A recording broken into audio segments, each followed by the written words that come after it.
Good evening, everyone, and welcome to #Devil Talk. Thank you to everyone who submitted questions, both serious and not so.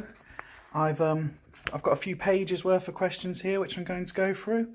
I'll read them as they were written and answer them as best as I can. I will start with the questions on Swindon Devils. You've had a rough initial draft when it came to fullbacks, but you had 2 transfer windows to address, and the best you came up with was Danny Mills. Explain. From Barry in Shropshire. Mills came as a result of the Vieira lottery. I was drawn a player who it was opted and agreed beforehand I could swap. Right back was an area I didn't have the cover in that I wanted, and he was a player, the agreement was it could be a player from the level 3 or 3rd list or whatever it was called at the time. So I thought, in terms of doing transfer business, if I can get that position locked off, then I can focus my attention elsewhere. He's also a player who usually does reasonably well, so he was at least a good reserve right back to have. Obviously I opted for him for the first game of the season, and it didn't necessarily work out, but I'm not going to be too disheartened about that. Your away kit doesn't really work, does it, when it comes to the flashing text? After the big hype around its launch, are you a bit peeved with yourself that you didn't test this out first? From Esteban in Buenos Aires. No, the kit, as was commented on, is beautiful. If the commentators can't deal with that, that's not our problem. The kit isn't for the commentators, the kit is for the fans, and it's beautiful. Absolutely beautiful. I see you've kept the gung-ho approach to games, which is what makes you the most exciting team in the Super League and maybe the most relevant. I love it, love it. But could you shore up that defence a bit? From Kevin in Scunthorpe. I could, but it'd be less exciting, wouldn't it? At the end of the day, we're here to win games and we're here to entertain. Best way to do that is to attack. I'm confident in the defenders we have. We will keep a number of clean sheets this year. When you take into account the goalkeeping options we have as well. So we're only 1 game in, don't panic yet. We are only 1 game in, but it's quite alarming not to score or create chances given our abilities. Do you think you'll get the best out of us this season? From Paddy in Amsterdam and Toe somewhere in Portugal. We played a Hoddesdon team who have a history of doing well. We know the situation with them playing slightly illegal tactics. We won't dwell on that. We still created, away from home, 13 chances. There will be teams play a lot worse than that this year, rest assured. So the question, I think, is better suited. What can we do to maybe be more prolific in taking those chances?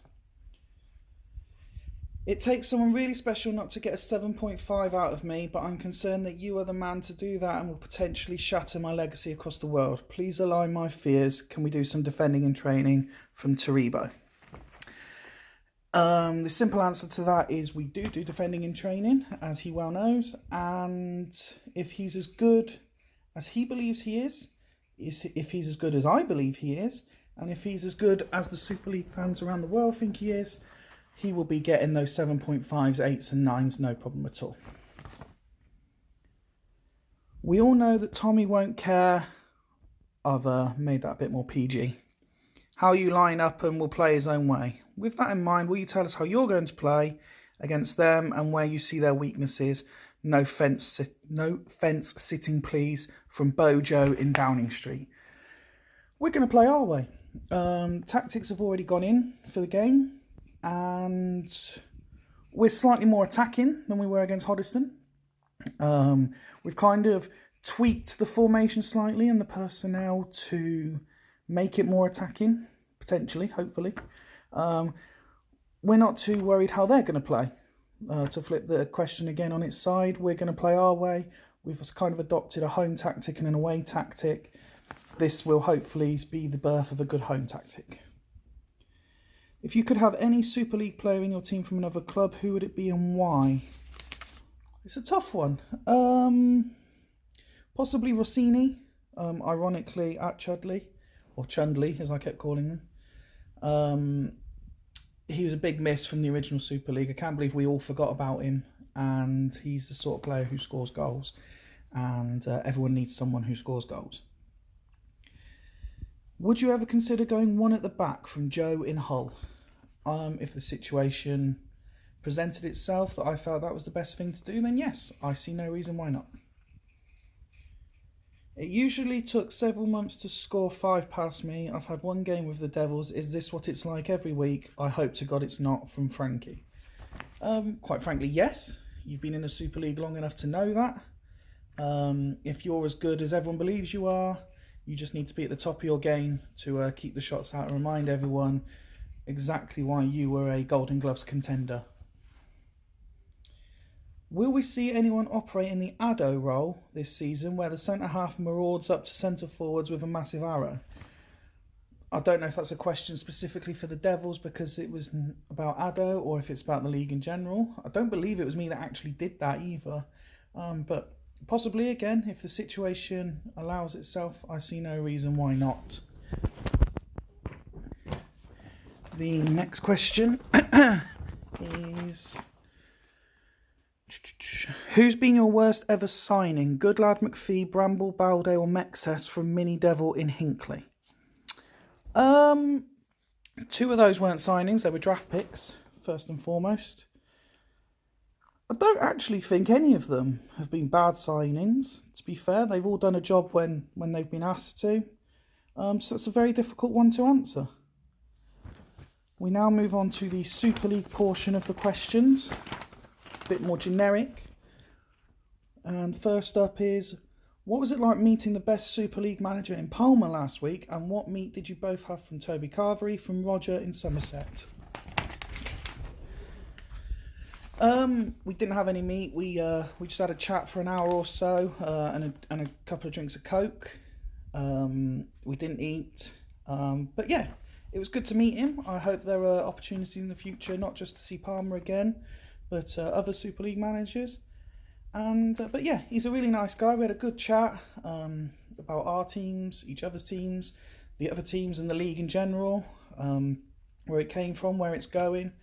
And so yeah, it was nice to meet him. And like I say, hopefully do it again sometime. Now that Firkham Hall has left the league, do you see yourself as the new sex symbol for the league, from Ben in Essex? I mean, wow, look at me. Obviously. No, I think, different women have different likes, don't they? Maybe someone finds me attractive. I mean, I'm a married man, so at least at some point in my life, someone found me an attractive man. But there's good-looking guys throughout the league. I think there's something for everyone, ladies. If you could beat any team home and away this season, who would it be most satisfying to do this against, and why? From Martin in Glasgow.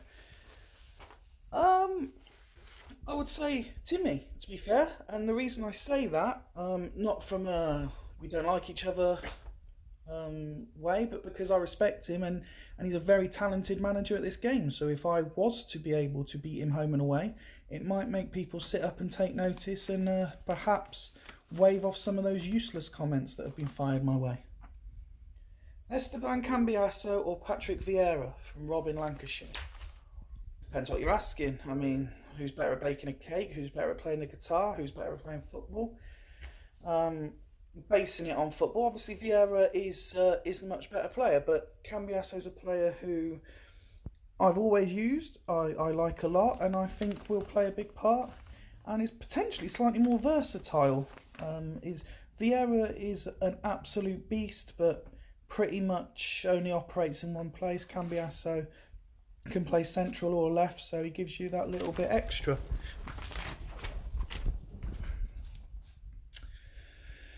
Where are we next? What do you make of #1 at the back? A joke tactic, or a little gutted you've not come up with something like it yourself, from Joseph in East Yorkshire? As I alluded to before, I would use it if the situation arose. I don't think it's a joke tactic. It's clearly a tactic that's been worked on and a tactic that works. It's not something I would revert to personally, but then again, my team is known as one that can defend anyway. So perhaps it would suit us to just have even more attacking players on the pitch. Who knows? But no, it's definitely not a joke tactic. Nuts on the block, no fence sitting or swerving the question. Who is going to finish bottom of the Super League and why, from Russell in Sterling?